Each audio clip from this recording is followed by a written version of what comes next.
All right, apologize for being a little late. We had team meeting went a little longer. Guys are a little excited today, so we got a little animated, I guess you would say, in our team meeting. So it was fun start. Excited to get going. You know, this is as a coach, this is what you love to do. You know, you love to be on the field with the players. There's so much that goes on in a million different areas. You know, this is ultimately why you coach. You get to be with the players, you get to get on the field, and more importantly, you get to, you know, build a team. And even though we all have the same, you know, wear the same color jersey, and you got the paw and all that stuff, it still doesn't make you a team. You know, you have to earn that, and you have to develop that year in and year out. And so, you know, I love this part. I love starting over. I love you know, the process that you have to go through. And, you know, obviously you get results each and every week, and certainly at the end of the year. And then you go and you process that and you study that to the nth degree. And that's certainly what we've done this year, no different than any other year. And we did a lot of good things last year, and we did some things that just, you know, really frustrating, you know, that really limited, you know, a couple more opportunities for us. So, you know, we spent a lot of time on what we call our quality control and our, you know, just really studying the good, the bad, the ugly of everything. And then how do we get better? You know, is it personnel? Is it scheme? Is it coaching? You know, whatever, talent. You know, are we not teaching it the right way? You know, what is it? And then you attack those things. And even though you know, you've got this information, it's still a new team. You're not automatically, you don't get to carry touchdowns over, right, from last year. And you don't automatically, just because you were 8th in the country in defense last year, I don't mean you'd automatically get to start, okay, we were a great pass defense last year. All right, and so you can't neglect that. All right, we got to create consistency in that. But, okay, as we study our defense, we were really, really good defensively. But we weren't the type of scoring defense where we were like 32nd in scoring defense. Now, why is that? Well, number one, our offense scored a lot of points for the other team. All right, that's a problem. Okay, you know, when you're down 14-0 and you've given up -5 yards, that's a problem. That's going to affect your scoring defense, for example. But then also, okay, you're 8th in the country in defense. But then you look and you say, man, we were really bad in red zone defense. Now, first of all, they not many people got to the red zone. Very few people even could get there. But when they did get there, they scored touchdowns. So why is that? How do we attack that? How do we improve from that? What do we learn from that? And then the other thing is, when they did get to the red zone, it wasn't from a drive. It was from some type of explosive play. And then flip side, offensively, you look at it and you go, okay, man, daggum. We were about as good as we've been, some of the best teams we've had, 15th in the country in first downs. But yet how come your scoring offense isn't what it needs to be? Well, you look at your red zone scoring. Well, we're 100 we're near the bottom. Well, why is that? Well, because we about led the nation in turnovers, in particular fumbles, right? So, and not only turnovers, where the turnovers happened. They didn't just happen, you know, backed up on the -3 yard line or the +3 yard line or whatever. All, you know, they happen in the red zone, going in to score, and next thing you know, that impacts you. We needed 5 more points a game to be a top 24 scoring offense in the country. 5 points. 5 points. And so there's so much good, and when you really, really look at it from the lens that we look at it and the totality of it, man, we did a lot of good things. But the bottom line is we everything for us offensively from 2023 goes back to turnovers. Everything. It's all about the ball. And we did a really, really poor job of that. And too many sacks, too many TFLs. Those are things that we got to correct. Quarterback's got to take a next step. Both sides of the ball, we got to get better situational awareness-wise. Those are things we need to improve on. Again, red zone scoring.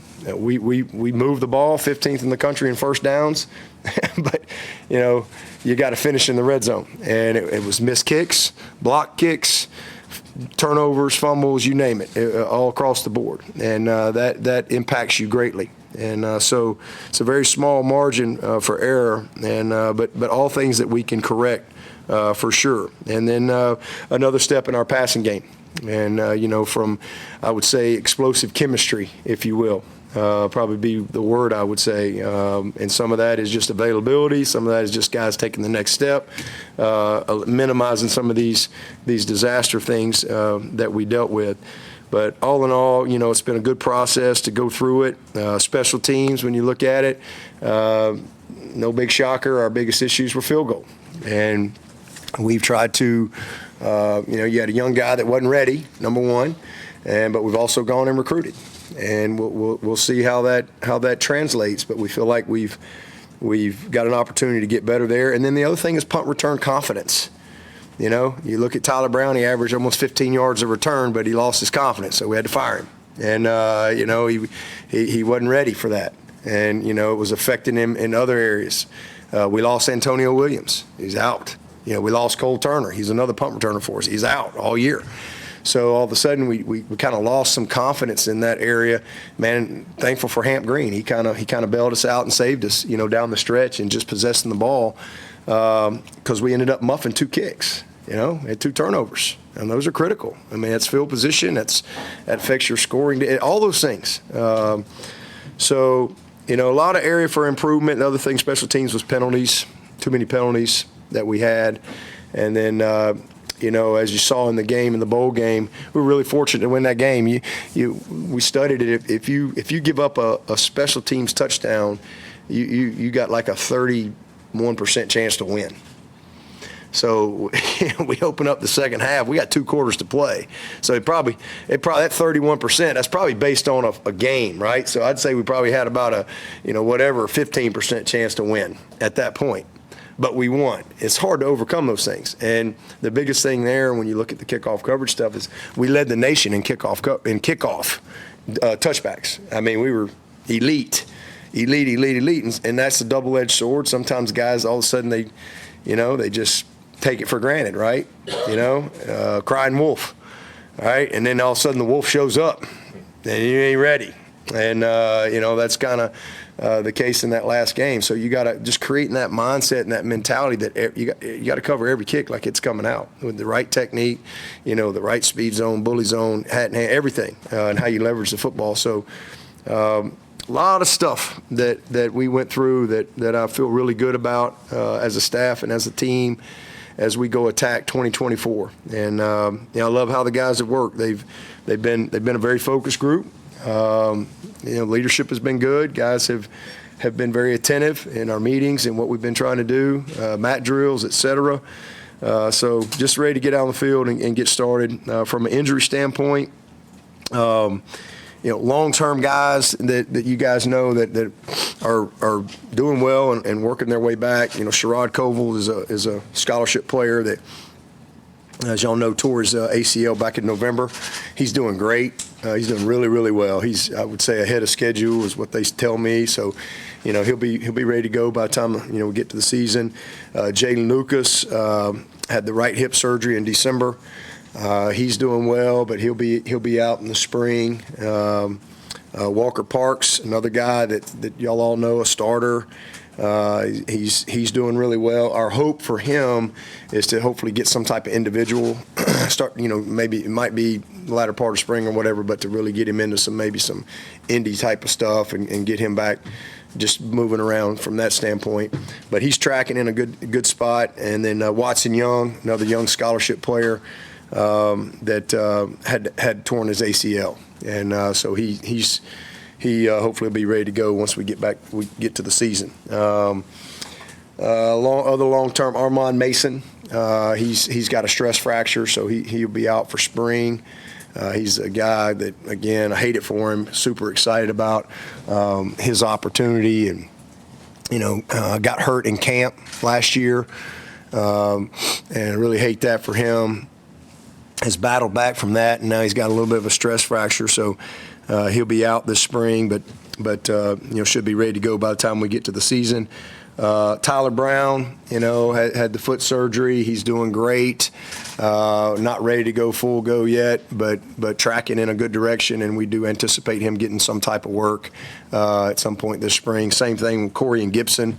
He's the high school mid-year kid that tore his ACL at the beginning of the season last year out in Texas. He's doing well. We anticipate him getting some position type stuff and just trending in a good direction. No live work this spring.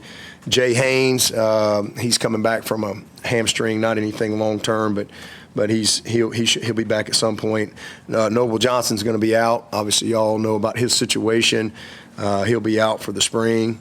Ronan O'Connell is another young man that had a little bit of surgery coming out of high school, so he'll be limited as we go through spring ball. We do hope second half of spring that he can get a little bit of work as well.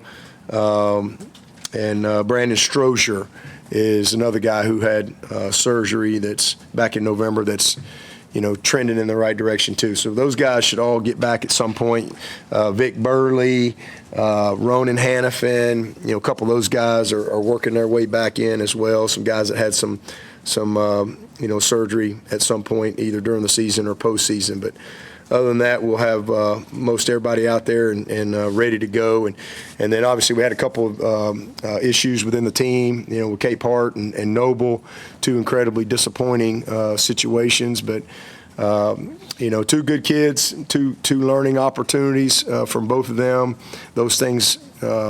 How those things are all handled is all driven through the processes and procedures that are in place from a university standpoint. To really remove yourself from that stuff, honestly, just like you do from a guy getting hurt. You just remove yourself and let doctors and trainers manage that. And it's no different when you have a situation like we had. But Kate made a mistake, and he's a great kid, and he'll learn from that. We'll handle it within the team. Same thing with Noble. And both of them, Noble especially, very fortunate that, it wasn't worse than it was. And so it's an opportunity to teach, an opportunity for guys to learn. And, again, nobody's immune to young people doing dumb things from time to time. It's how you respond to those things. It's how you teach, how you grow from it. And we'll use it as such. With that, I'll take whatever questions you got.